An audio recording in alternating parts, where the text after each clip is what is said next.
But I got to tell you the story. Rebbe Waxman just said the story about his wife's grandfather. I just heard the story, blew my mind. Blew my mind. His wife's grandfather, Rebbe Ephraim Waxman Shlita, his wife's grandfather, during World War II, when the Nazis, I believe he said, when they entered into Vienna, I believe he said, so her grandfather escaped from Vienna with his wife and 3 kids. And they ended up in a city in France, Bayonne, France. They ended up in France. That's how they fled there somehow. And there were thousands and thousands of refugees from so many different countries trying to escape from the Nazis, trying to live, trying to survive. He said, the grandfather said that when they showed up there, he had no, like everybody's wondering, how do you get out of this place? It's just impossible. He saw this guy on the side drinking. He went up to him and he saw that guy was a sailor. I don't know, maybe he was dressed like Donald Duck. He just looked like a sailor. And he goes up to the guy and he says to him, "Are you a sailor?" He said, "Yeah, I'm not only a sailor, I'm one of the captains of the ship." Now, the grandfather wanted desperately to get to England. England is very close to France, and he heard that England is fighting against the Nazis, and he wanted to be in a place that would protect them to the end. So he said to the guy, "Where's your ship going?" He said, "We're sailing tomorrow to England." He said, "Great." He's like, "Please, my wife," and he started crying to the guy. And the guy said, "You know what? Sure, you can bring as many people as you want on my ship. I got plenty of room, but you need a visa to get into England. And the only way to get the visa is you have to go to the English embassy, the embassy here in London. You have to go over there. Where is it?" He said, "A bunch of miles that way." He said, "But good luck, because everybody's trying to get a visa to go to England."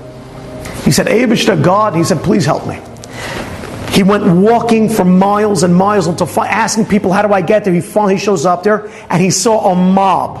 Hundreds and hundreds of people outside of the embassy. The embassy gates are closed with guards all around it, pushing people back, saying, we just don't have, we can't give out visas, we're sorry. And people are yelling, fighting in mobs. He said, "Hashem, how? I got to save my family."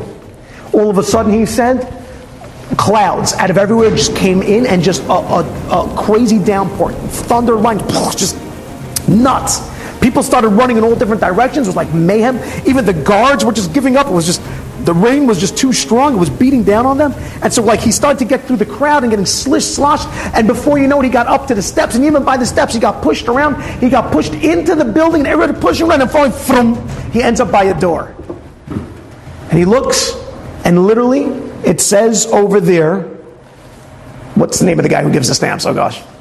Well, the guy who we had to go to get the thing for the guy who gives the stamps. Wow, am I screwing up this story? Good. Take a minute to screw up a story.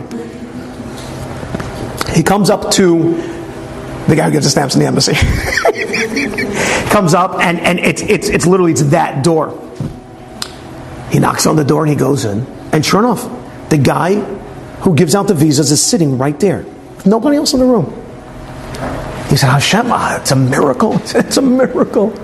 He comes up and he says to him, "Please," and he just starts crying, "My wife and my kids." He's crying, "Please, can you please just stamp my passport? If you stamp my passport, my wife and kids' passport, we'll live. You'll give us life and forever." And the guy said, the consulate. He said to him, "Okay, calm down. Yes, I'll give it to you to a lot of people, but I feel so bad. Yes, you convinced me." He said, "Hashem, thank you." He goes to pull out his passport. It's not there. Wives, I don't know how many wives, you know when you ask your husband when he leaves the house in the morning, do you have your wallet, do you have your keys? He forgot the passports with his wife miles and miles back over there.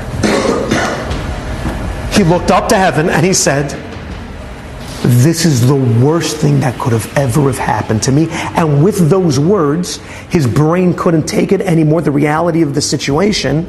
He fainted right on the spot. Fell right on the floor. The consulate is just looking at the guy.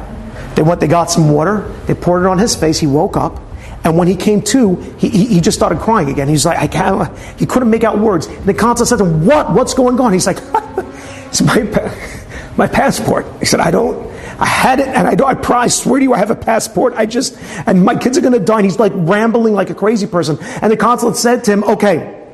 He said, listen, just stop. He said, I'm going to give you from my own papers over here. It has my name on top, my own stationery, that it has the English emblem on it.